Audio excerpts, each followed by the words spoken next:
E os filhos embarcaram nessa meta. Então, acho que desde pequeno a gente sempre foi muito estimulado a economizar, né, a não desperdiçar, a pensar bastante, a estudar. Tipo, perguntava uma coisa, meu pai, pega o livro e lê. Não sei uma palavra, minha mãe, pega o dicionário e vai ler a palavra, né? Então, toda vez que eu tinha alguma dúvida, era essa coisa de pegar enciclopédia, livro e dicionário, né? Depois veio o Google, facilitou, agora com o IA, então... Eu descobri isso também, cara, que loucura. A geração mais nova aí, né? Eles estão usando menos o Google. Eles usam menos... Usa Instagram e TikTok para fazer pesquisa. E não usam tanto o Google. Então, essa loucura, né? Coisa que a gente nunca imaginaria. Tem algumas pesquisas que faz sentido você fazer ela primeiro no YouTube do que no Google. Muito doido isso. A gente rola isso, né? Então...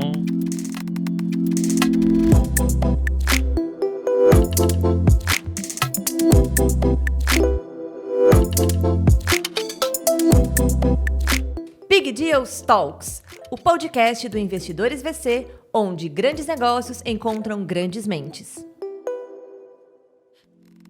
Olá pessoal, sejam muito bem-vindos ao Big Deals Talks, o podcast onde grandes negócios encontram grandes mentes. E hoje eu tô com uma grande mente que eu conheço há pelo menos uns 11 anos. A gente meio que começou junto nessa parada de empreender, vivemos ecossistemas, viagens, etc. Mas cada um foi para um lado. Quando eu achei que ele estava saindo do mundo startupeiro, ele estava mais dentro do que nunca. Então hoje a gente vai tirar a limpa essa história aqui, falar com muito saudosismo de muita coisa, falar sobre negócio, investimento, oportunidade. Seja muito bem-vindo, meu camarada Adriano Teles. Valeu, amor, obrigado pelo convite aí, um bom motivo para eu vir a São Paulo, fiquei muito feliz com o convite, falei, porra, como você falou, né, grandes negócios, grandes mentes, então você me considerar uma grande mente aí foi uma honra, obrigado pelo convite. Pô, cara, eu que agradeço, a gente sempre trocou muitas boas ideias, eu tenho uns causos aqui legais aqui pra gente falar, mas pra gente começar, se apresente pra mim então como é o Adriano Teles de hoje. Eu conheço o Adriano de várias fases e vários anos, né? Desde que a gente tava garotão lá no Vale do Silício. Quem é o Adriano? Pô, pergunta filosófica aí, né? Já me pegou, devia ter me brifado isso aí. Cara, eu acho que, assim, em essência, né? Quem sou eu? Acho que eu sou um cara que é curioso, que tá sempre buscando aprender, inovar, ir atrás de coisas novas, diferentes, né? Eu não ficar muito conformado, parado no mesmo lugar. Então, até vindo no voo para cá, eu estava lendo o livro do Peter Thiel e ele falou sobre essa questão de globalização e inovação, né? Citou lá que a China está sempre copiando o que o resto do mundo está fazendo, mas alguma parte do mundo tem que estar criando a nova coisa que vai acontecer e naquilo ali eu me identifiquei bastante, né? Eu fico sempre pensando o que a gente tem hoje que funciona e como poderia ser diferente. Porra, subindo no elevador aqui pro prédio, exemplo, né, agora... Eu fiquei pensando, cara, quem foi o cara que falou, cara, dá pra gente colocar o número do elevador do lado de fora do elevador? Por que tem que ser do lado de dentro? A gente consegue otimizar, tem 6 elevadores, o elevador chega de forma diferente, né? Então, acho que eu tô sempre pensando como a gente pode fazer alguma coisa diferente. E eu acho que um pouco disso da criação dos meus pais, né? Sempre fui incentivado a, cara, vai estudar, se você não sabe alguma coisa, corre atrás. E minha mãe falava, cara, você veio pro mundo, você tem que fazer alguma coisa, né? Antes de você nascer, depois de você nascer. O que você fez para contribuir com o mundo? Né? O mundo não é só cuidar do próprio umbigo. A gente tem que vir para o mundo para fazer alguma coisa, né? E que coisa é essa que você vai fazer, né? Em termos de provocação. Então, acho que isso ficou na minha mente. E aí, eu acho que toda a minha trajetória de essência, assim, eu acho que foi isso. Essa curiosidade de buscar ir atrás, de fazer coisa, de contribuir com o mundo, de resolver problemas. Acho que é isso. Maneiro. E esse negócio do elevador que você falou é legal, cara, porque... Os elevadores, eles tinham os números dentro. No início tinha um assessorista, né? Depois, ainda tinha um assessor. Putz, olha isso. Começou assessorista que ninguém sabia manipular. Era uma coisa meio clac, clac, clac. Eram 4 comandos, você podia perder o dedo. Aí depois o nego viu, bicho, acho que a gente consegue abrir espaço no elevador e poupar a vida de um ser humano aqui. Vai ter que achar uma outra coisa pra fazer. Vamos botar uns botões aqui pra essa galera. Aí depois veio a inovação do cara fazer o botão por fora. E olha só que legal. O cara que fez o botão por fora, provavelmente alguém da... Otis ou alguém de uma dessas marcas, né, de elevador, esse cara começou a ganhar muito mercado por causa da inovação do botão por fora. Porque ele falou, agora é muito mais não sei o quê, você otimiza a sua entrada e as pessoas escolhem um lugar só de painel, etc. Isso deve ter aberto espaço para algum outro cara que inovou do não botão, porque agora já tem esse bicho, né? Você aproxima o seu cartão da catraca ou o seu QR Code e ela já informa qual é o elevador que você tem que ir. Vai pro D. Você não digita nem mais o número, bicho. Nossa, esse ainda não chegou em Brasília, não. Porque faz todo sentido. Você só entra hoje em dia se você tiver algum cartão, alguma identificação. Se você é do Correto, prédio verdade. fixo, você já tem o seu número, o seu andar. Se você acabou de receber um QR Code, ele já te olha pro andar. Cara, olha que loucura, né? Às vezes a provocação de alguém em tornar um negócio melhor vai fazendo a indústria se manter relevante, concorrente, etc e tal. Pra gente abrir o nosso papo aqui, uma pequena lição empreendedora vinda de elevadores. E conta pra mim, cara, esse é Adriano. E como começou? Quem era o Adrianinho Teles? Como é que foi essa origem? Tu nasceu aonde? Quem eram teus pais? Você falou, minha mãe sempre disse isso. Provavelmente tem muita lição aí dela. Quero saber mais. Tá. Eu nasci em Aracaju, Sergipe. Essa parece muito um sergipano clássico. Quando eu vou pra lá, o pessoal fala inglês comigo, né? Hey, mister! Não, galera, só daqui. Rola isso. Cara, eu nasci em Aracaju, meu pai trabalhava na Petrobras na época, e aí ele tava lá em função da Petrobras, a plataforma de petróleo que tinha lá. E aí com um ano eu fui pra Brasília, então na verdade eu sou mais brasiliense do que sergipano, mas gosto da minha origem, da praia de lá e tudo mais, adoro o Nordeste. E por algum motivo, meu pai botou uma meta de que ele queria economizar muito dinheiro, que ele queria ter dinheiro, e os filhos embarcaram nessa meta. Então acho que desde pequeno a gente sempre foi muito estimulado a economizar, né, a não desperdiçar, a pensar bastante, a estudar. Perguntava uma coisa, meu pai, pega o livro e lê. Não sei uma palavra, minha mãe, pega o dicionário e vai ler a palavra, né? Então, toda vez que eu tinha alguma dúvida, era essa coisa de pegar enciclopédia, livro e dicionário, né? Depois veio o Google, facilitou, agora com o IA, então... Eu descobri isso também, cara, que loucura. A geração mais nova aí, né? Eles estão usando menos o Google. Eles usam Instagram e TikTok para fazer pesquisa. E não usam tanto o Google. Então, essa loucura, né? Coisa que a gente nunca imaginaria. Tem algumas pesquisas que faz sentido você fazer ela primeiro no YouTube do que no Google. Muito doido isso. A gente rola isso, né? Então, eu acho que isso era uma coisa que tinha dentro de casa desde pequeno. E eram poucas lições, mas lições bastante essenciais e fundamentais, né? Minha mãe também sempre falava, cara, o importante é ter saúde e o resto a gente corre atrás, né? Que às vezes qualquer coisa que a gente fosse reclamar de alguma coisa da vida, minha mãe, meu filho, você tem casa, você tem comida. Imagina o cara lá no Nordeste que tem que andar 4 quilômetros com a lata de água na cabeça para pegar água suja para cozinhar um arroz ralo. Isso é ter problema. Se você não precisa andar 4 quilômetros, 5 quilômetros por dia para pegar uma água suja para beber e cozinhar, você não tem problema, meu filho. Então, acho que eu fui muito criado nesse ambiente meio estoico também, assim, eu acho, né? De racionalização, de não sofrimento, de não reclamar, de buscar resolver o problema, né? De ir atrás. Então, acho que a minha infância veio assim e, como sou de Brasília, muito influenciado pelo funcionalismo público, né? Todo mundo querendo ser funcionário público. Mas eu acho que o perfil da forma como eu fui criado e esse incentivo todo não combinava muito com o funcionalismo público, nada contra quem é funcionário público, mas não batia com o meu perfil. Porque eu acho que a possibilidade de inovação, crescimento e propor novas coisas, quebrar paradigma, quebrar padrão, é mais lento lá, né? Não vou dizer que não existe. Existe, mas é mais lento, não na velocidade que eu gostaria. E aí eu resolvi empreender, abrir minha própria empresa. E em 2011 eu fui abrir meu CNPJ, na época aí que a gente... Um ano antes da gente se conhecer. E aí quando eu fui abrir, tinha que ir na administração da cidade para pegar a licença de funcionamento. Aí eu fui lá na administração, eu fiquei sentado na fila. E eu vi o atendimento do funcionário público em relação a zero eficiência, zero cordialidade, zero conquista de cliente. Não tem nada relacionado a prestar um bom serviço, né? Você via que o cara não queria estar ali... ele não estava fazendo nada, de repente ele levanta, sai, fuma um cigarro, volta, e eu esperando uma hora, e não chamava ninguém, só tinha eu na fila. Aí eu, o senhor pode me chamar, pode me atender, né? Eu vi que já estava com pressa. Aí ele, só um minutinho, daqui a pouco eu te chamo. Aí passou uns 10 minutos, eu sentado olhando pra cara dele, e aí ele, você pode voltar amanhã? A gente encerrou por hoje. Eu falei, porra, tá de sacanagem. Nossa. Aí eu falei, cara, definitivamente, funcionário público não é pra mim, né? E eu quero empreender, é isso que eu quero realmente da minha vida. Tinha tido algumas experiências prévias de empreendedorismo, mas não formal, né?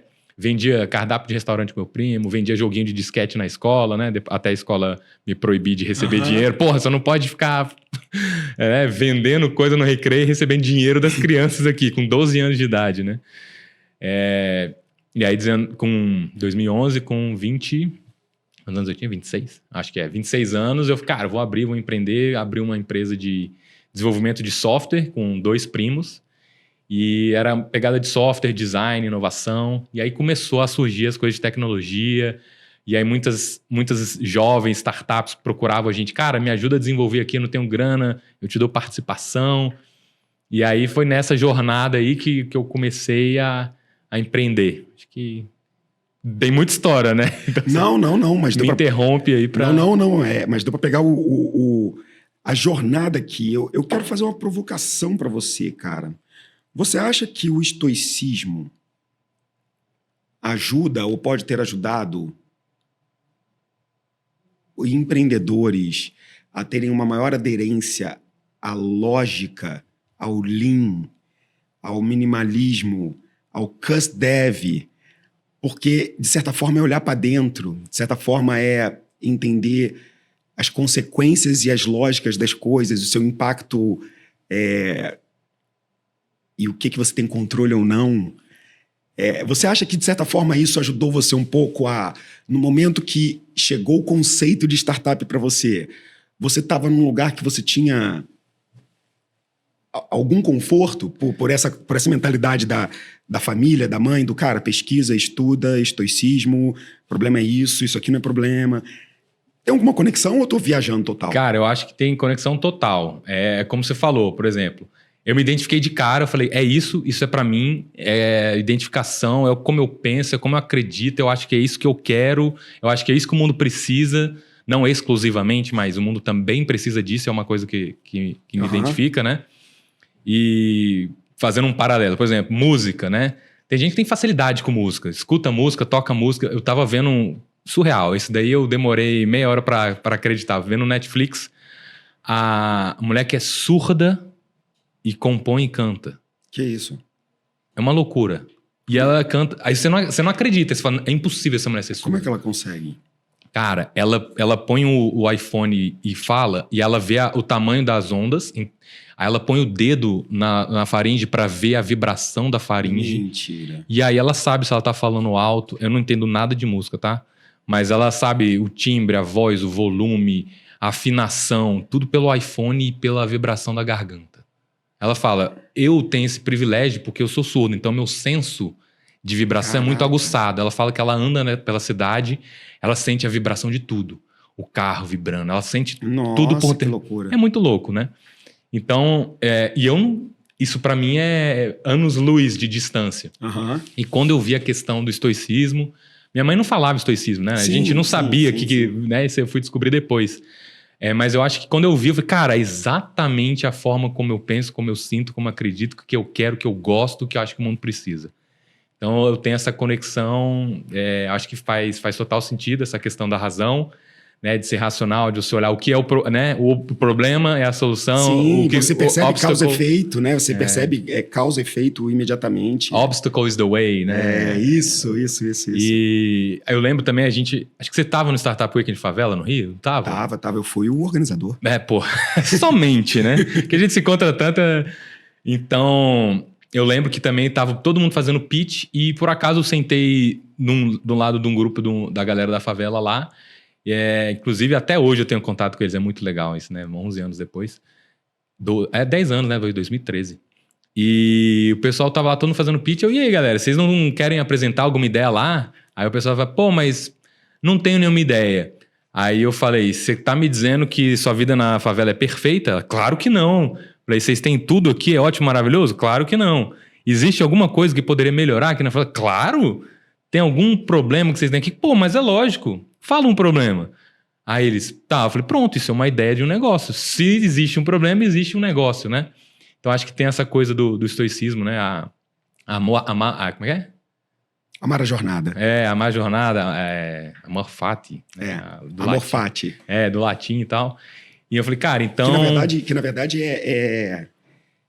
não é jornada, né? Tipo, é meio que amar o seu destino, né? Tipo... Aceite o que está acontecendo com você. Isso. Viva o que está acontecendo com você, porque tem alguma coisa disso aí. Isso. Então, tipo assim, o problema que você tem na favela talvez seja o caminho que vai transformar você, sua carreira, o seu propósito, que vai te... Isso. Sim, dar significado para a vida e, porra, felicidade. Isso. Caraca, porque eu resolvi o problema que a favela tinha, né? Então, se não tivesse problema, você ia estar acomodado lá.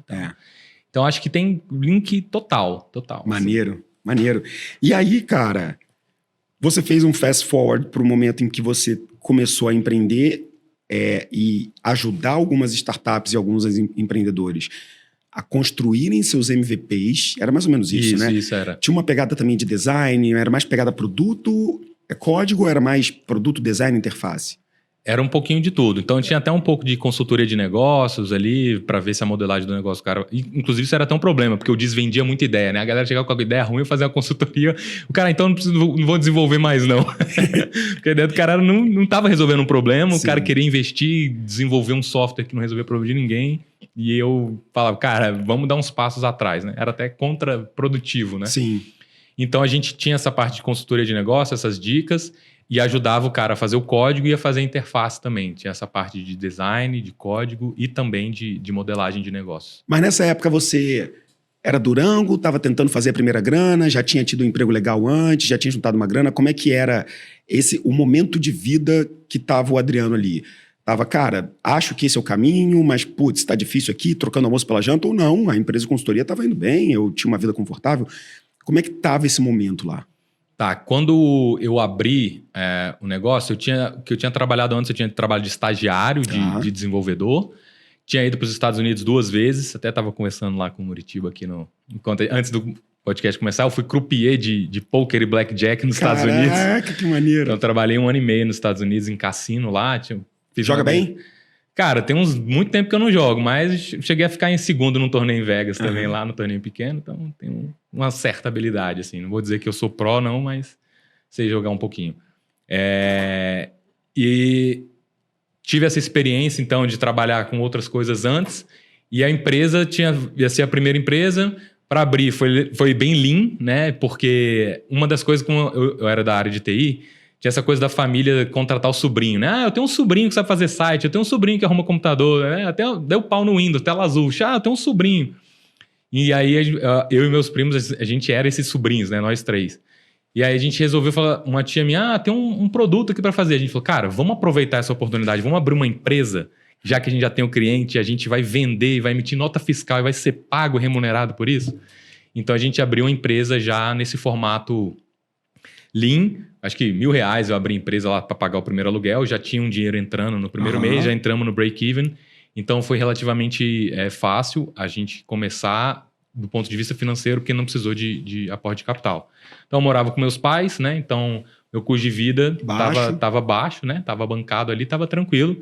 Então realmente meu foco era em fazer o negócio desenvolver.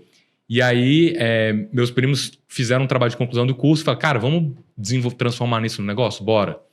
Aí, para fazer a transformação do negócio, tenho até hoje salvo o e-mail, né, que eu mandei para a família. Falei, cara, a gente vai fazer um meetup para apresentar um pitch de um funding de uma startup que hoje é bootstrap. Usei todos os buzzwords. Usei todos os jargões que ninguém ia entender nada e todo mundo achou engraçado. E no final das contas, a gente levantou uma grana. Na época, se for converter hoje, é tipo R$500 mil a gente levantou com investidores anjos para desenvolver o negócio. Então, a gente estava nessa pegada, a gente era também meio que startup, né? Não passamos dificuldades assim, mas a gente conseguiu captar, conseguiu ter cliente para fazer o negócio tracionar, né? E rodar, né? Nesses primeiros tempos. Assim. E aí acabou que essa foi a primeira iniciativa. E qual foi o desfecho desse início no mundo das startups? Porque eu lembro muito que nessa fase... a gente foi no TechRun Disrupt em 2012, né, no Vale.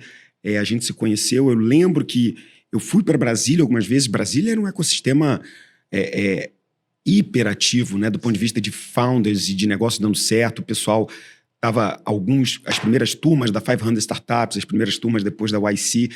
Então, Brasília, de certa forma, tinha uma cultura muito forte de não é só uma cultura, teve uma safra muito boa. você estava no meio dessa safra. Mas depois de um tempo, eu não vi você como founder, à frente de negócio, etc. Existia um hiato que eu só fui ver você depois de alguns anos. O que aconteceu?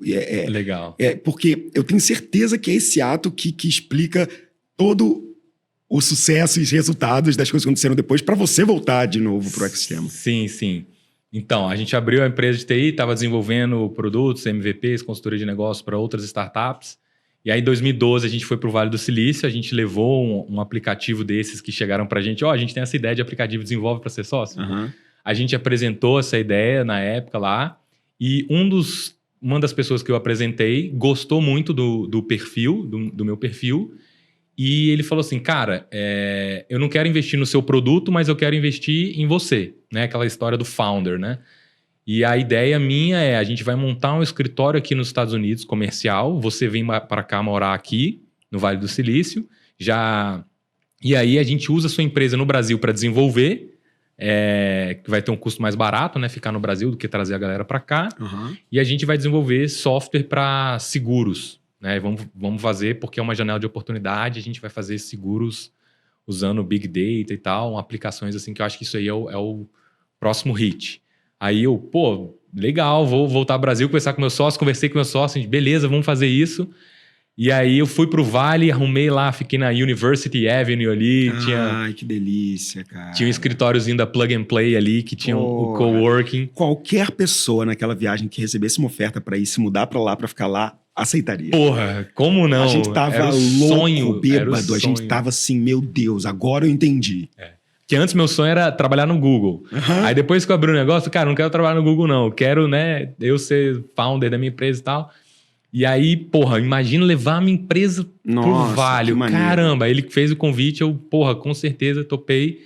E aí tinha até a Startup Embassy, não sei se ainda existe. Sim, mudou de casa, mas existe até hoje. Que era pra ir pra University Avenue, eu passava na frente da casa do Steve Jobs de bike. Cara, era living the dream, né? Living the dream. Caralho, mais do que eu poderia imaginar, né? Tipo assim... Eu tô no núcleo, tô no núcleo. Então eu falei, fechou, vou fazer essa parada acontecer. E aí passou um tempo, voltei pro Vale, fiz mais umas reuniões, conheci o time, já proposta, vamos mudar, escolher onde eu vou morar. Voltei pro Brasil, conversando com o investidor, aí ele parou de me responder, e aí eu fiquei, caramba, o que aconteceu? Será que eu falei alguma merda? Será que eu perdi alguma reunião importante? O que eu fiz, velho? Por que ele não me responde? E aí passou, sei lá, uns 2, 3 meses, né? Eu falei, caralho, o que tá rolando? Ferrou. Aí eu peguei, vou perguntar pra alguém que conhece ele, né? Eu não conhecia tantas pessoas assim que conheciam ele. E aí eu perguntei pra menina lá, falei, cara, você sabe do MP? Aí ela, você não soube? Eu falei, não, tem um tempo que ele não me conta. Ele teve um burnout, tá internado no hospital e tá proibido de trabalhar. Então, confiscaram o celular dele, e-mail, ele tá quando esmola demais, o santo desconfia, né? Ele tá desplugado. Ele tá desplugado, não pode mais trabalhar. Eu falei, porra, então é por isso que ele não me responde. Menos pior, não foi nenhuma cagada que eu fiz. Ruim pelo lado que ele tava no hospital, né, internado. E aí depois que ele melhorou, ele entrou em contato comigo e falou, Adriano, a gente vai ter que abortar a missão aqui, os meus médicos mandaram não sei o quê, minha mulher, meu filho, então eu vou dar um slowdown. E era um cara que fez IPO na Alemanha. Então eu falei, caralho, tô com um cara que já fez IPO, vou morar no Vale do Silício, era o sonho. E aí, no final das contas, aquilo lá me deu um estalo, né? Eu tava vivendo Living the Dream, mas tava trabalhando também, né, 15 horas por dia, 60 horas por semana, num ritmo bem forte, né? E aí eu falei, caraca, eu praticava atividade física na época e tava praticando cada vez menos por conta da jornada de trabalho. Aí eu falei, caraca, se eu continuar nesse ritmo, eu vou ser o próximo burnout. Então, eu tenho que ver se vale a pena eu continuar e ter um burnout, né? O cara era novo, né? O MP tinha o quê? 43 anos, eu acho. Uhum. E eu tava com quantos? 27. Falei, cara, o ritmo tá puxado, se eu não conseguir... E aí eu sempre gostei de praticar esporte, atividade física, e né? Aí que vai acontecer o hiato, né? Falei, cara, eu vou abrir um box de CrossFit. Aí eu dei um shiftzão, né? Inclusive, culpa do Vale do Silício, porque eu tava lendo a Inc. Magazine lá, né, empresa tipo pequenas empresas, grandes negócios, sei lá, alguma coisa assim que tem nos Estados Unidos. E tinha uma matéria de CrossFit, eu li, eu achei um modelo de negócio fantástico. Não foi nem necessariamente atividade física que eu nunca nem tinha feito. Falei, cara, modelo de negócio legal. Meus amigos no Brasil que fazem CrossFit, enche meu saco lá, fica, olha só o cara virando pneu e tal. Aquela coisa. E aí eu achei o modelo de negócio legal, achei a prática legal. Falei, cara, eu vou abrir um CrossFit, foda-se. E aí eu abri um CrossFit em 2014, né? A gente foi pro Vale em 2012. E aí eu me apaixonei pelo CrossFit, aquela coisa, né? Não sei se você já tem algum amigo que faz CrossFit, mas quando tem, a pessoa vira, né, testemunha do CrossFit, né? Só fala de CrossFit. Quer ouvir a palavra do CrossFit hoje, senhor? E aí eu fiquei nessa de me imerso completamente. Me inscrevi em Educação Física, me formei em Educação Física, né? Aquela coisa de estudar. Fiz pós-graduação em Fisiologia do Exercício e Treinamento Esportivo. Fui estudar emagrecimento. Lancei programa de emagrecimento. Fiz programa de emagrecimento com um coach dos Estados Unidos que treinava os atletas do Campeonato Mundial. Aí eu, cara, mergulhei de cabeça e aí eu fui diminuindo a minha participação na empresa, né, de TI. E meu sócio foi tomando mais a conta, até que chegou em 2020. Eu conversei com ele, meus primos já tinham saído fora já nessa época, era um outro sócio que estava no lugar dele, e ele estava indo bem, o negócio estava indo certo, ele queria que eu ajudasse, e eu falei, cara, eu tô imerso aqui e tal, eu não quero parar com isso para voltar e dar mais atenção, né, eu sei o que já aconteceu no passado, sei lá. Aí a gente fez um deal, eu vendi minha parte para ele, o negócio continua indo muito bem, tá indo melhor agora do que nunca, apesar de eu ter saído aí, mérito total do meu sócio, o Leandro Rezende, acho que você conhece ele, né? E, porra, o moleque explodiu, né? O cara muito talentoso, muito dedicado, muito estudioso, muito inteligente também. Então, mérito total dele, da onde a empresa chegou hoje. E aí, foi nesse ato que eu fiquei nesse tempo todo do CrossFit. E aí, eu abri um CrossFit, e aí eu fiz uma fusão do meu box de CrossFit com outros CrossFits. Então, eu passei a ter 5 CrossFits, aí 2 açaís, mais um beach tênis. E aí eu vendi algumas coisas já que eu já tinha, mas eu ainda tenho 4 CrossFits. Entrei de sócio numa outra academia também, no Smart Fit. Eu acho que tá perto, assim, desses ambientes me ajuda, né? A manter a saúde, essa coisa que minha mãe falava. Que maneiro. E aí eu fiquei nesse tempo... empreendendo no esporte. E tentando trazer tecnologia para dentro. Então, automatização, checklist, integrações, e-mail automático, planilha de resultado, planilha de treino. Eu li os livros russos, li livro americano, li livro europeu de programação, periodização de treino. Criei minhas planilhas, 5.000 células para montar um treino. Aí todas as variáveis, você dá um input, aí você bota, eu quero aumentar o volume, quero aumentar a força. Aí ele muda a variável, busca uma tabela russa para ver se vai dar efeito, não dá. Então, eu acabei que eu não abandonei a TI totalmente, tentava trazer isso o máximo para dentro do CrossFit. Fiz a fusão e aí, com essas coisas documentadas, tudo que eu fiz, coloquei lá dentro da disposição dos 5 CrossFits. Fui no banco para resolver um problema do CrossFit e tinha a empresa de um amigo meu no mesmo prédio. E aí ele pegou e falou assim... Aí eu liguei para ele e falei, pô, velho, tu tá aí, eu tenho um tempão que eu quero conhecer essa empresa, né, que é o Grupo Voga lá em Brasília, o maior ecossistema de soluções financeiras do DF. Pô, tem um tempão que eu quero conhecer, tu tá aí. Ele, pô, sobe aí, tô aqui. Aí eu subi, ele apresentou a empresa, aqui é a Asset, aqui é a consultoria, aqui é a assessoria, aqui é a boutique de fusões e aquisições, aqui é o crowdfunding, né? Eu falei, porra, boutique de fusões e aquisições, crowdfunding, legal, massa. Comecei a perguntar sobre isso. Ele falou, cara, tem uma oportunidade de negócio aqui que a gente tá precisando de alguém com perfil, cara, igual o seu, né? E aí eu falei, pô, beleza, faz uma proposta aí, né? A gente fez uma proposta recusável, resistível. Falei, cara, eu vou cair pra dentro dessa parada aí. Então, aí eu comecei a voltar um pouco para fora do CrossFit, né? Saí um pouco do CrossFit. O CrossFit já estava rodando lá com os processos e tudo mais, outros sócios também.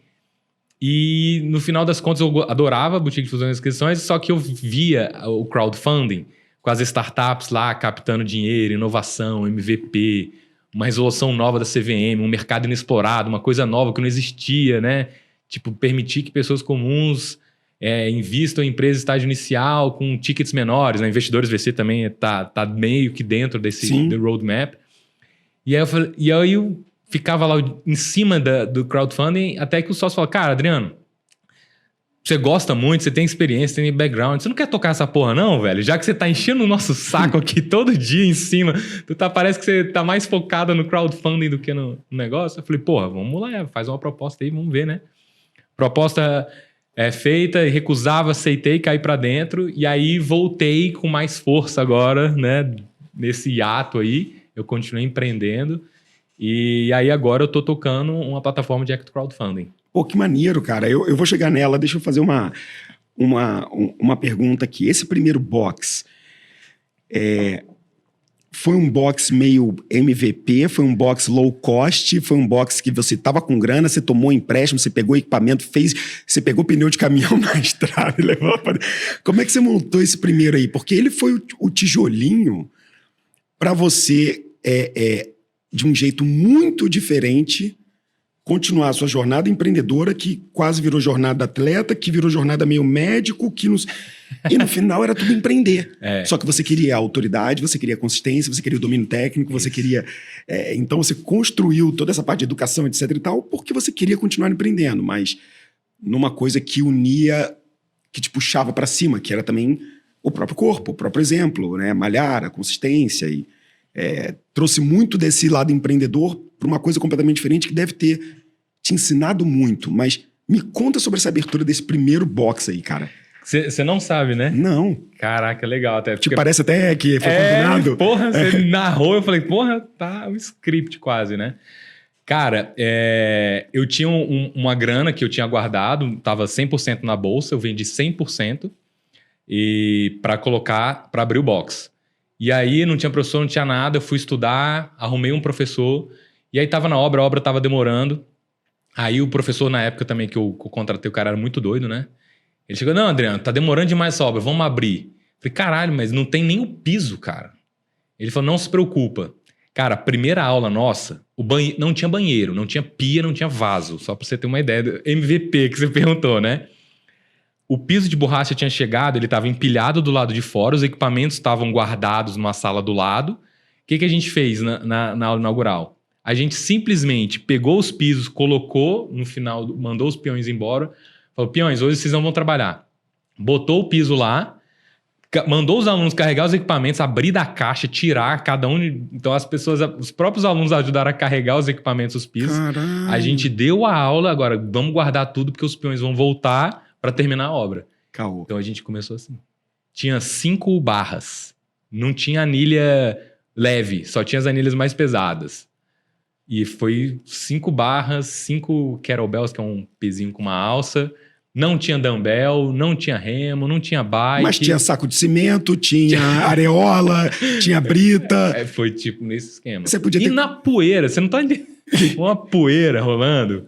E o piso não cobria tudo. Então ficava um piso preto aqui de borracha e uma faixa de cimento cheia de pó, mais um piso. Uma coisa, assim, assustadora. Na época, né, eu fazia remo e escalada, né? E aí eu não tinha nem... eu tinha as roupas que eu usava para escalar era diferente, né? Aí eu fui lá, o professor, porra, eu não tava nem com roupa de treinar. O professor, não, então usa meu short. Eu usei o short do professor. Tava com a regata de praia que tinha voltado na viagem da Costa Rica. Tava com um tênis que eu usava para sair, sapatênis lá. E foi meu primeiro treino, foi assim. Um MVP total. Caraca, que doideira. Aí de pouquinho em pouquinho eu fui comprando mais equipamento, aos poucos, os alunos foram matriculando. Aí foi tendo mais gente, eu fui incrementando. Mas foi loucura total, assim, eu não conheci ninguém que abriu o negócio tão... Não, eu tava esperando... Tão MVP, assim. Eu tava esperando você falar assim, e aí no dia seguinte a gente ensinou pra galera como misturar brita com cimento, etc. E aí o ódio do dia era bater uma laje. Então, aí o box cresceu, não cabia mais as pessoas. Aí eu aluguei a sala do lado. O ódio do dia, chamei a galera... marretando. Mentira. Sério, tem foto. Eu vi esses dias. Os alunos quebraram a parede. E aí, se eu não chamar os alunos, eles vão ficar putos. Aí eles mandaram foto. Tamo aqui. Aí aluno, porra, não fui chamado pra quebrar a parede, porra. Ficaram puto, né? Muito bom. Eu pego o carrinho de mão lá, joga. Cara, e foi literalmente assim. Pintar a parede, aluno que pintou a parede. Pintar as caixas, aluno que pintou as caixas. Quebrar a parede, aluno que quebrou a parede. Colocar o piso, aluno que carrega e descarrega o piso. Chegava equipamento, os alunos saíam. Então, era essa coisa da comunidade do CrossFit realmente é uma coisa sobrenatural, assim, muito forte. E tanto é que quando eu fui fazer o curso, eu fiz o curso lá nos Estados Unidos, e eu perguntei pro dono do boxe, pro cara que estava ministrando o curso. Eu falei, cara, me dá uma dica aí para o cara que vai abrir um boxe de CrossFit pela primeira vez, não tem muita experiência. Aí ele falou, cara, construa uma comunidade. Aí na hora thank you. Mas eu pensei, porra, que dica, que merda de dica. O que eu vou fazer com essa dica? Construa uma comunidade. Como se constrói uma comunidade? Pô, não tenho a menor ideia.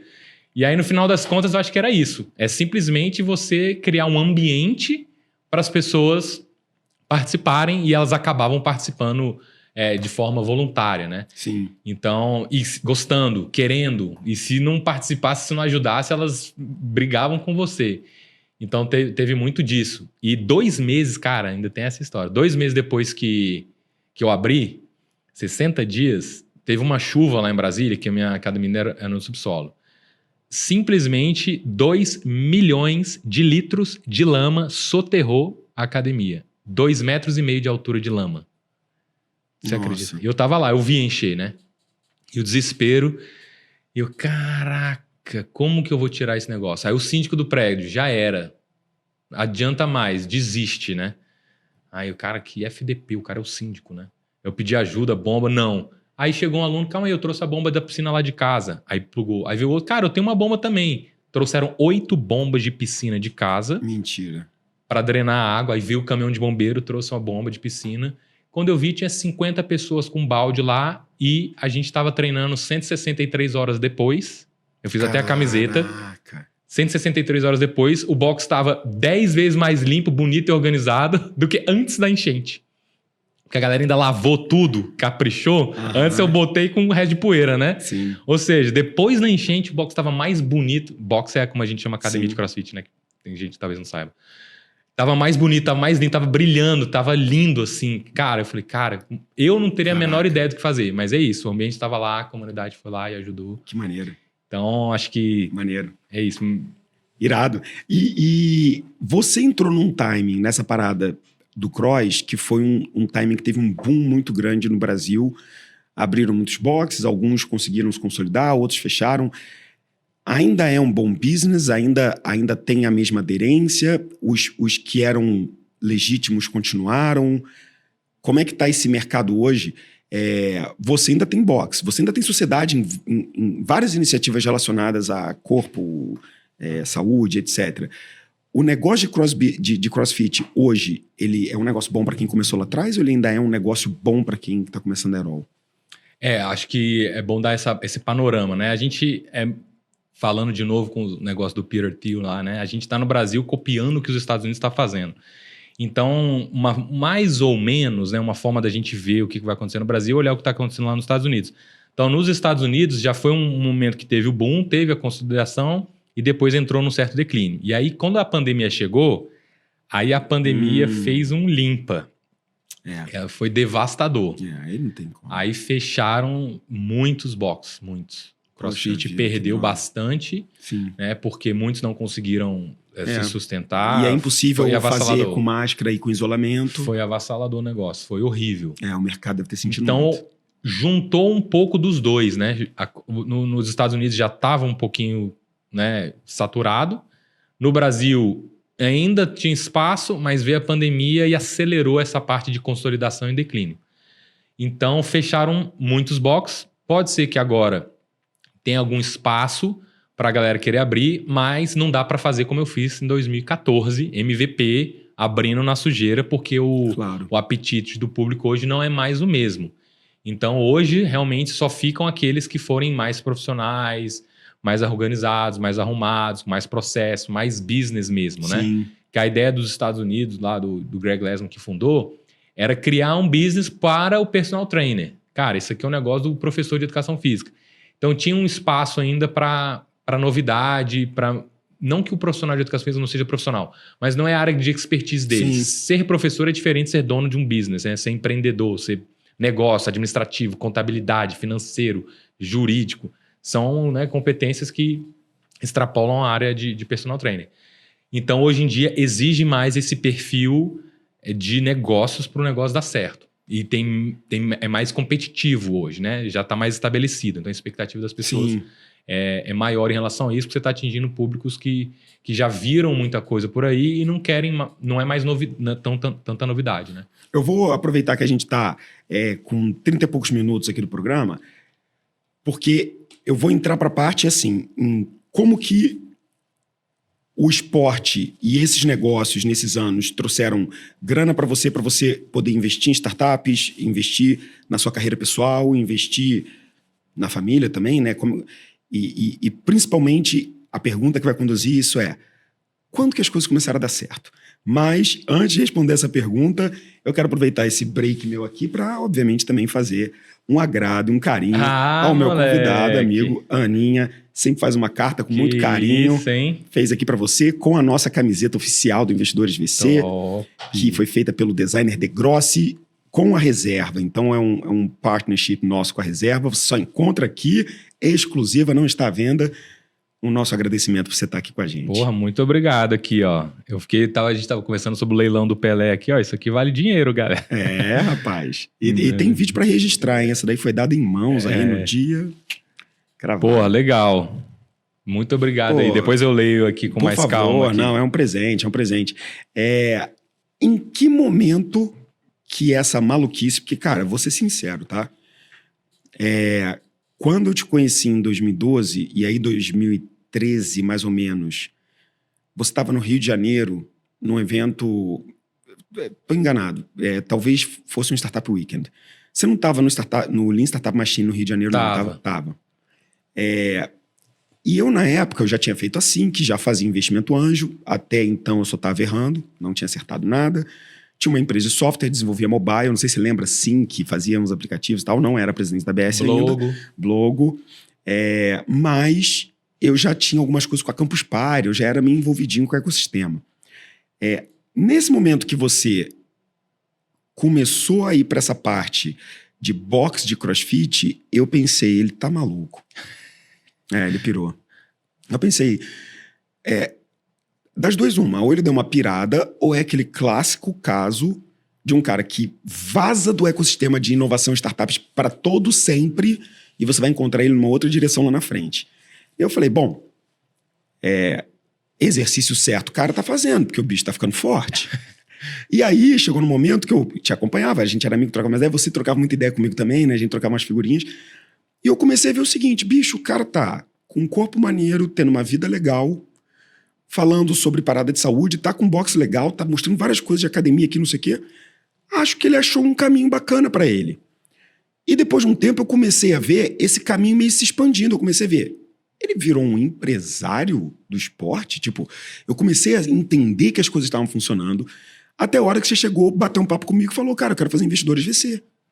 Eu falei, como é que essa história se junta? Porque ele era do mercado, foi para startup, não sei o quê, mas agora está investindo. Então esse bicho está dando certo nesse negócio? Está dando certo esse bicho aí? E aí quando eu fui conversar com você, você já tinha mais de não sei quantos boxes, já tinha a sociedade não sei aonde.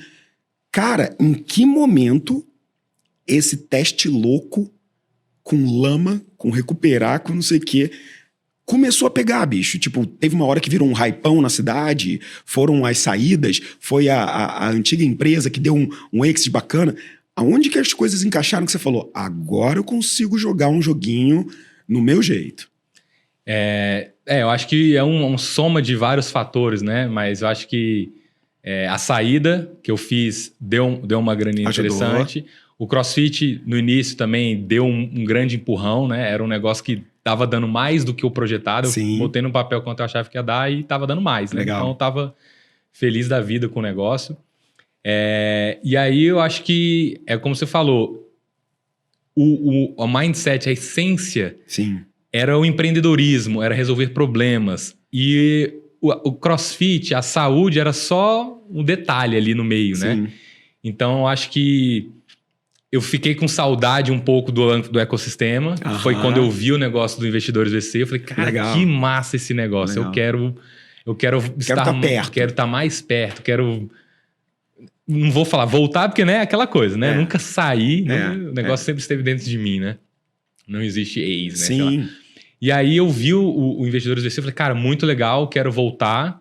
E eu vi uma grande oportunidade, achei muito legal, né? Sem fazer jabá nenhum, mas pô, o curso é sensacional, né? É muito legal. Tanto é que eu chamei os colegas lá, cara, faz, é massa a galera da cena, né? Sim. Então, eu falei, cara, eu quero voltar porque eu acredito, eu acho que é a nova forma, né, de investir. Era uma coisa que antigamente era restrita só para um público, né, de venture capital ou empresas grandes, né, pessoas comuns investiam mais no esquema familiar, mais para apostar no negócio do que investir, né? Então, assim, vamos ajudar o sobrinho aqui, né? E não, tipo, deixa eu fazer um investimento aqui para multiplicar meu dinheiro e tal. Sim. Então, eu falei, cara, eu quero voltar, quero estar mais perto. E eu fui encontrando formas de me escalar também, né?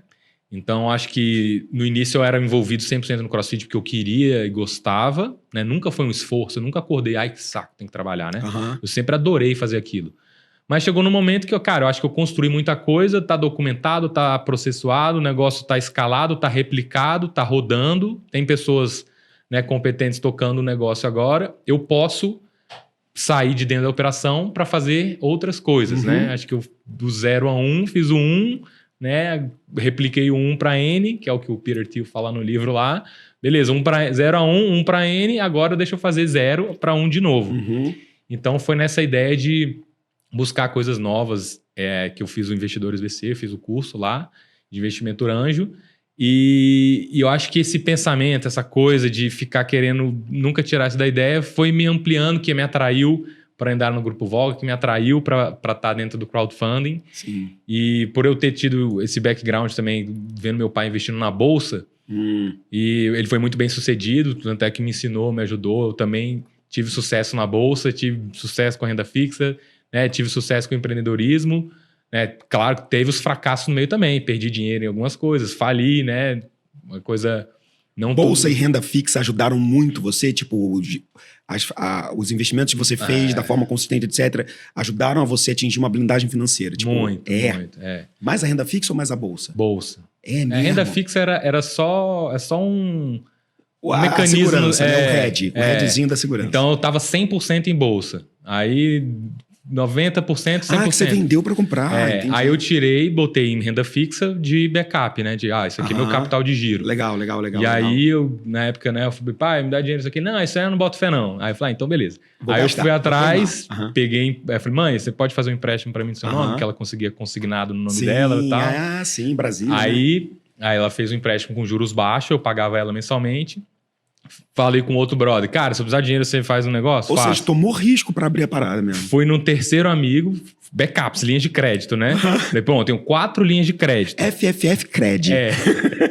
4 linhas de crédito. Falei, se eu precisar de dinheiro, você me empresta? Quais as condições? Me empresta. Eu falei, bom, beleza, então... Tem layers aqui. Tem camadas aqui, então acho que eu tô coberto, né?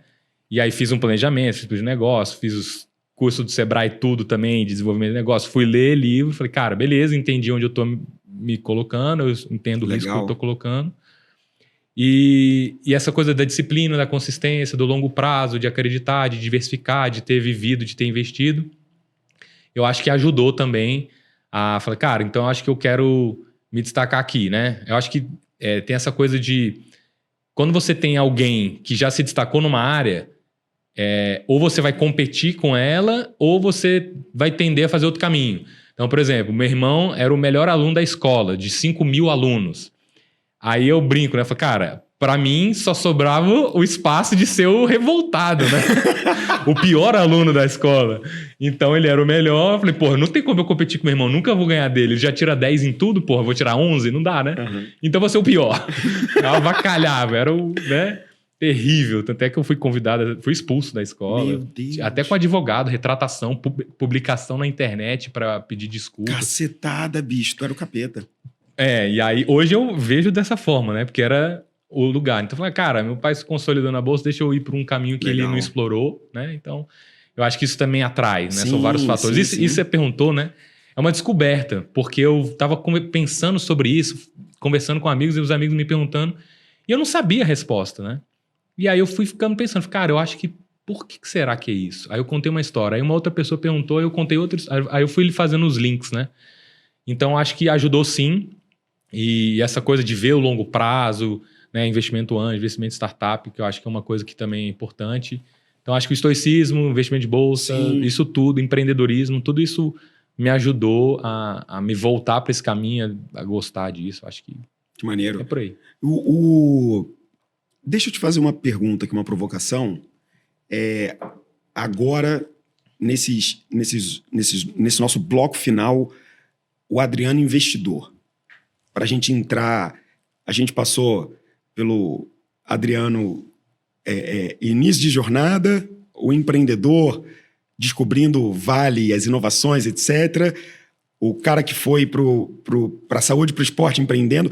Você já viu, totalmente off-topic, já viu aquele filme do Arnold? Já. Dos 3 episódios? Já. Eu tava fazendo um episódio muito legal. Muito legal. Eu tava fazendo um podcast com o Marcelo Toledo. E o Marcelo Toledo é um super fã dele, foi atleta de natação, etc. A gente tava trocando uma ideia. Ele falou, cara, veja esse negócio. E eu vi os primeiros 2, tô para ver o terceiro agora.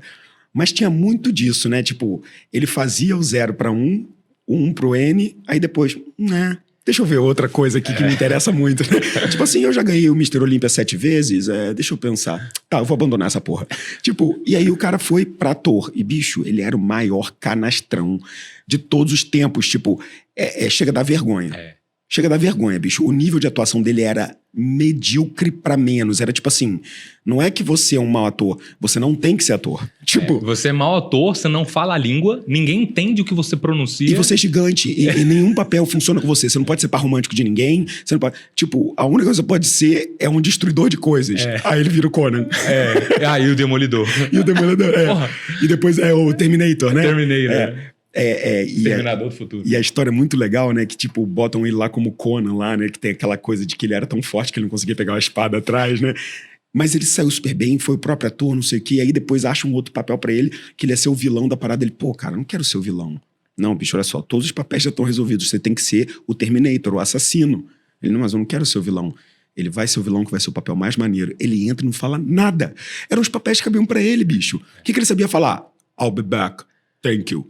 Go. E virou a frase mais icônica de Hollywood. Bizarro, cara. Ele não falava nada, a única coisa que ele falou virou... Virou que I'll be back. Tipo a parada. E aí depois trazem ele de novo, mas aí ele é o mocinho, né? Ele é o mesmo robô, só que ele veio pra salvar, que é o Terminator 2 lá e tal.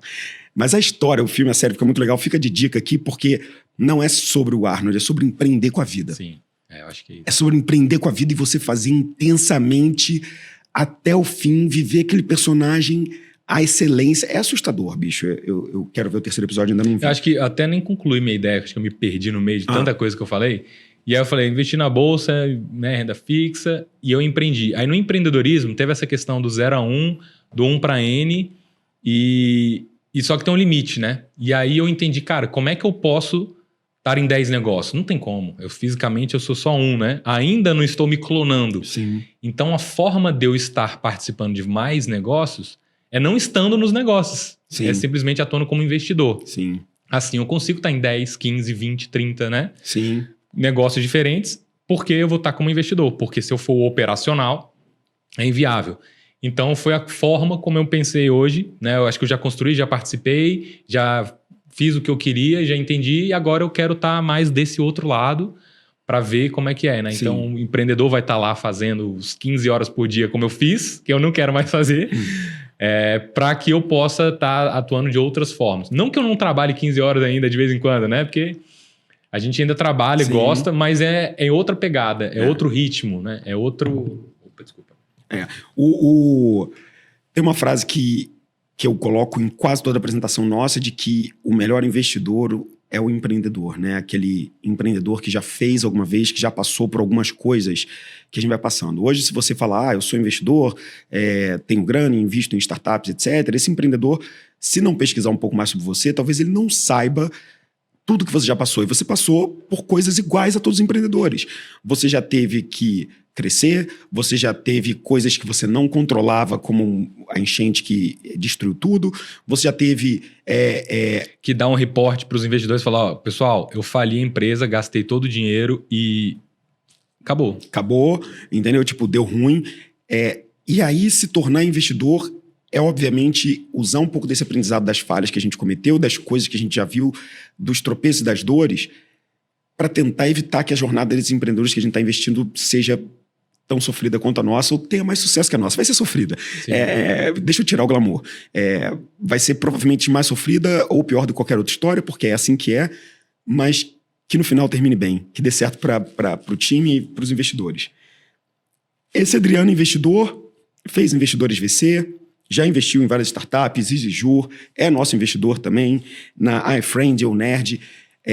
Em que momento, então, você falou, bicho, tem um investimento anjo, um investimento direto, onde eu quero participar dessa startup, em negócios que estão nesse nível de maturidade. Tem o equity crowdfunding. Por que o equity crowdfunding? O que agora você enxerga como esse momento? Agora fazendo a provocação do último bloco. Para onde você acha que vai? Eu tenho minhas restrições em relação ao equity crowdfunding. Ao mesmo tempo, eu acredito em alguns modelos e na evolução desse capital e na forma como ele tem que ser disponibilizado. Acho que vai ser perguntas e papos interessantes aqui sobre esse modelo que, de certa forma, é inevitável. O modelo de você ter essa pulverização para que você dê acesso a qualquer coisa, a qualquer investidor de participar de outras coisas, esse A para B precisa acontecer.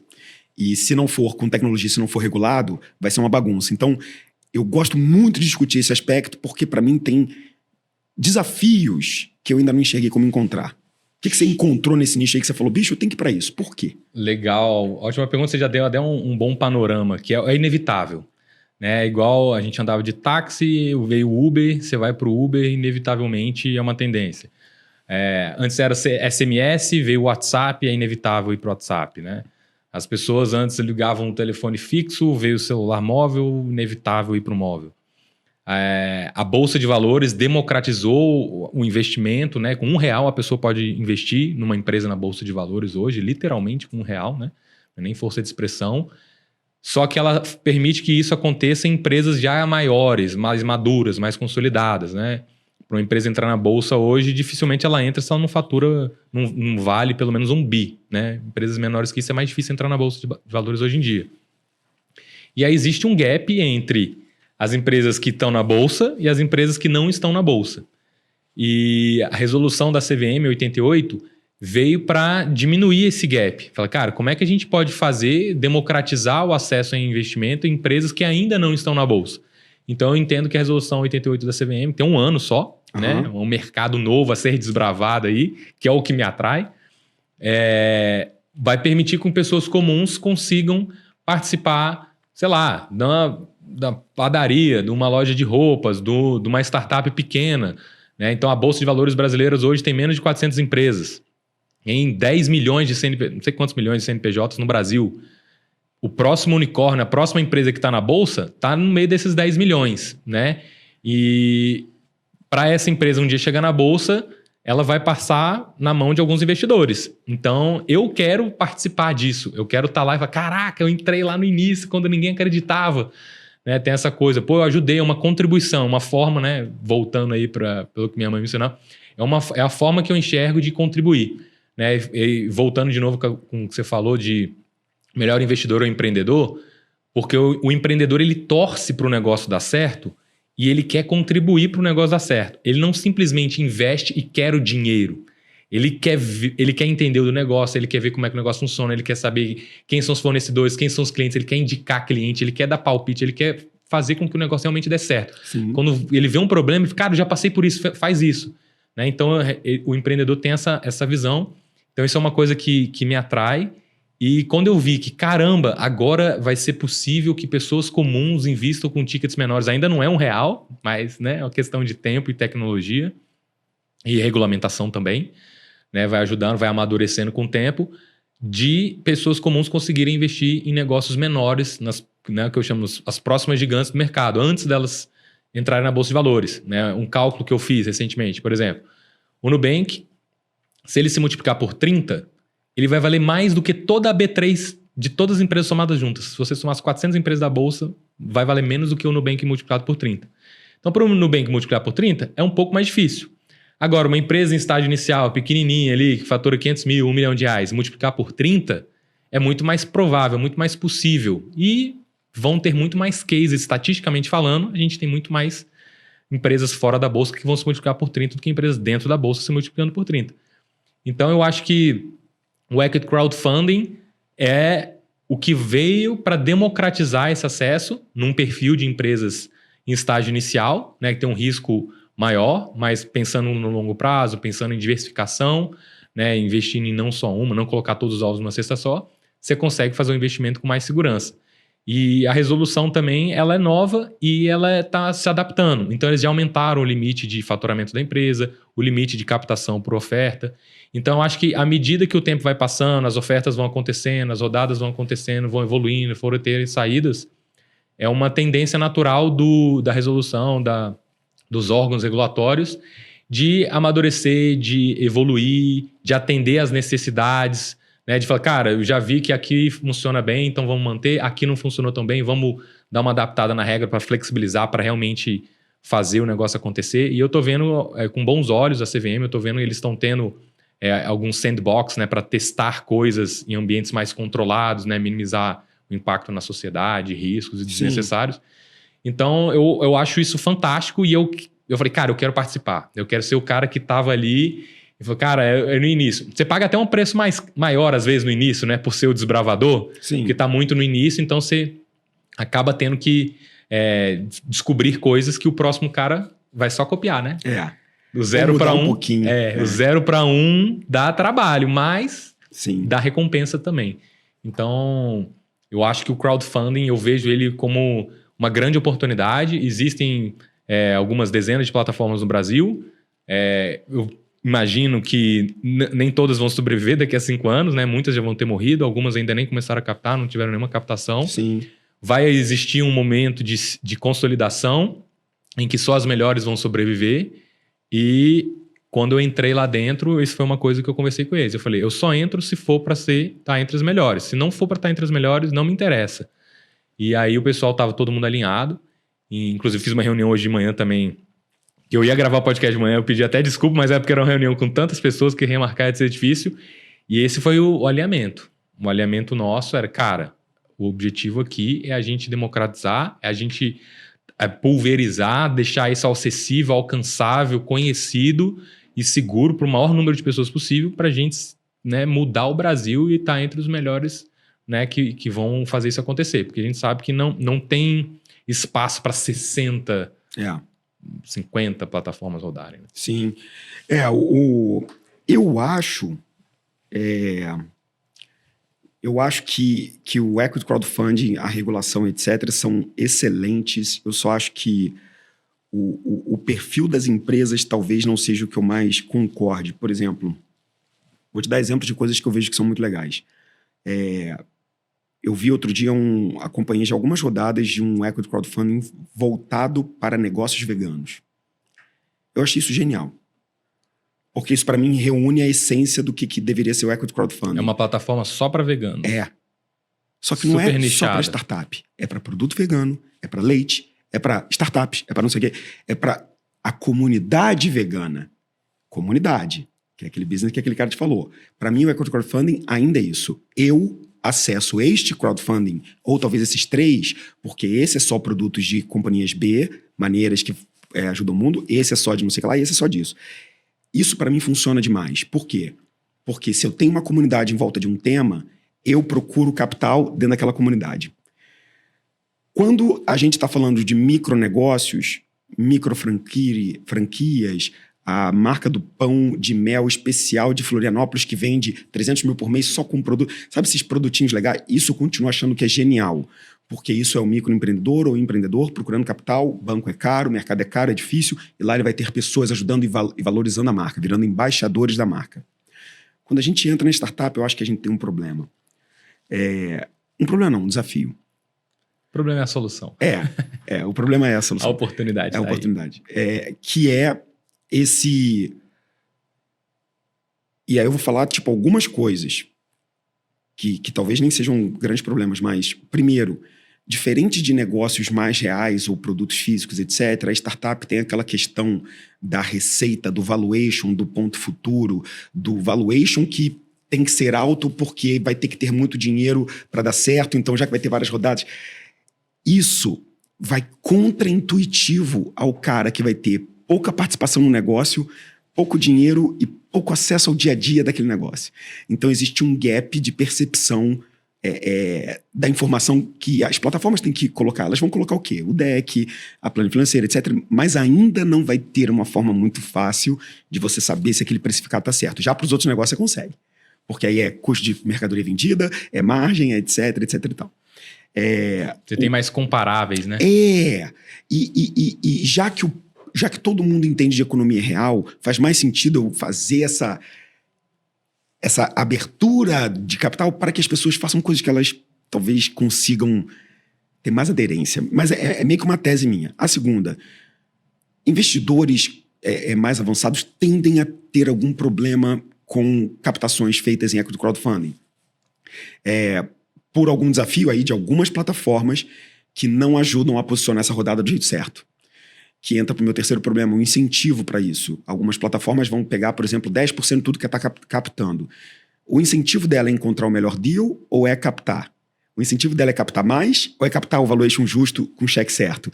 Então, eu acho que algumas rodadas feitas por algumas plataformas não olharam para a esteira do venture capital, tamanho de cheque certo, valuation certo, para usar com o quê, com qual crescimento. Isso estraga a esteira de venture capital dali para frente.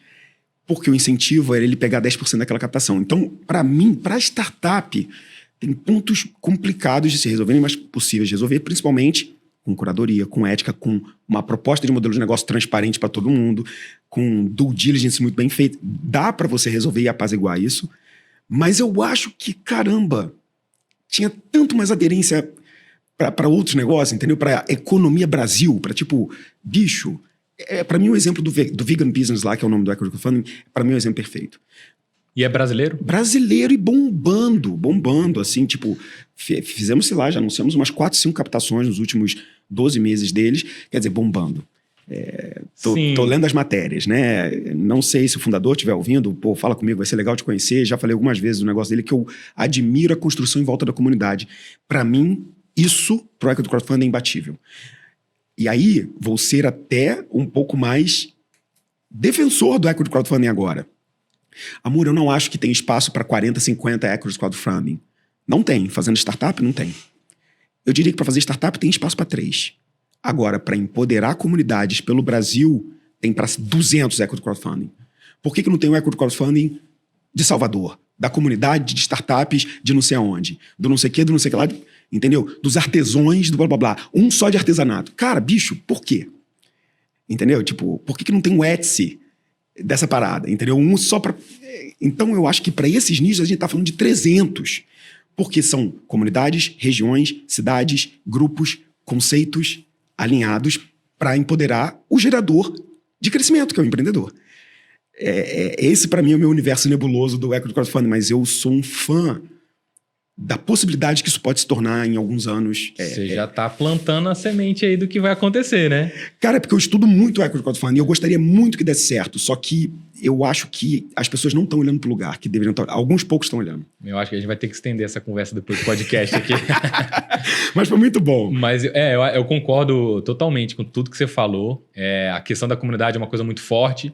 É uma coisa que é uma tendência que a gente vai acabar encontrando o nosso nicho lá. Lá em Brasília, a gente está posicionado no Brasília, apesar de ser um produto nacional, né? Internacional. Qualquer pessoa de qualquer lugar do mundo pode investir, desde que tenha CPF e tal. Pode investir ao CNPJ. Mas é uma tendência natural da gente acabar se especializando em alguns nichos. Sim. Porque daria muito trabalho também abarcar todos os nichos, né? Tirar para todos os lados seria mais complicado. Então, acho que o que você falou da comunidade faz total sentido. Sobre a questão de estragar a esteira. Esse é o crowdfunding que não vai sobreviver, porque se ele ficar pensando no curto prazo do fee de captação, isso daí não vai ser o suficiente para ele ter sucesso no médio e longo prazo. Então, é o cara que vai sair do mapa. Então, por isso que eu acho que ele não Imagina um para atletas, bicho. Olha aí. Imagina um para atletas. Você é louco, bicho. Isso pode ser maneiro demais, entendeu? Olha a dica, deixa eu anotar. Não, eu fico pirando. Quando você pensa em nicho, aí é gigante. Principalmente o atleta, o cara que tá tentando o índice, cara, dá pra fazer um negócio maluco, entendeu? Com muito impacto, sacou? Mas aí... Nem eu tinha tido essa ideia, olha que eu sou... porque eu tô pensando em saúde, sacou? Tô pensando agora, tipo, cara, uma hora ele vai juntar os pontos desse negócio. Entendi. Aí, entendeu? Eu recebo muito atleta paralímpico e pedindo apoio, como se o investidor anjo fizesse investimento neles, né? Então, assim, pelo menos já vieram em 5 ou 6 atletas mesmo, assim, alguns do judô, outros de corrida, não sei o quê. Dos 5, 4 eram para atletas paralímpicos, tentando, inclusive, participar. E não é minha praia, né? Não consigo ajudar. Seria ótimo se eu tivesse um super budget para botar marca, investidor de VC apoiando, não sei o quê. Mas eu acho que, em alguns casos, é difícil também... Como é que você vai remunerar o investidor do atleta? Seria mais um giveaway, né? Mas eu acho que para alguns nichos, bicho, é uma paulada gigantesca. Não, concordo. É uma coisa que eu acho que é uma tendência. O nicho vai acontecer naturalmente, inevitavelmente. E é como você falou, aí os nichados têm espaço, mas não tem espaço para 50 veganos. Sim, não tem.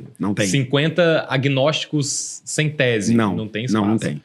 Então, acho que isso que você está falando vai acontecer. Espero que aconteça mais rápido e pelo que a gente está vendo aí da loucura da velocidade do mundo, eu acho que vai acontecer nos próximos 2, 3 anos aí. A gente vai estar vendo uma coisa completamente diferente do que a gente está vendo hoje em 2023. A gente vai ter que gravar outro podcast. Vamos ter que fazer outro. E aí uma perguntinha de provocação para a gente poder encerrar o nosso episódio. E aí eu tô fazendo futurologia, tô tipo assim, entramos no campo do brainstorm aqui agora. Aonde que você acha que a B3 vai entrar nessa história? Cara, sinceramente, eu já até pensei que a B3 vai plugar na B4, que vai plugar nos crowdfundings, e aí você vai ter a esteira mais fluida, mais contínua, né? Então, eu acredito que as coisas vão estar cada vez mais encaixadas, mais compartilhadas, mais transparentes, mais reguladas, padronizadas, né? Relatórios. As empresas pequenas vão ficar cada vez mais profissionais, porque hoje a gente vai colocar a captação de uma empresa, a gente analisa 50 empresas, né? E aí você vê que nem todas estão com a casa arrumada. Sim. Então, eu acho que é uma tendência da gente amadurecer o mercado para B3.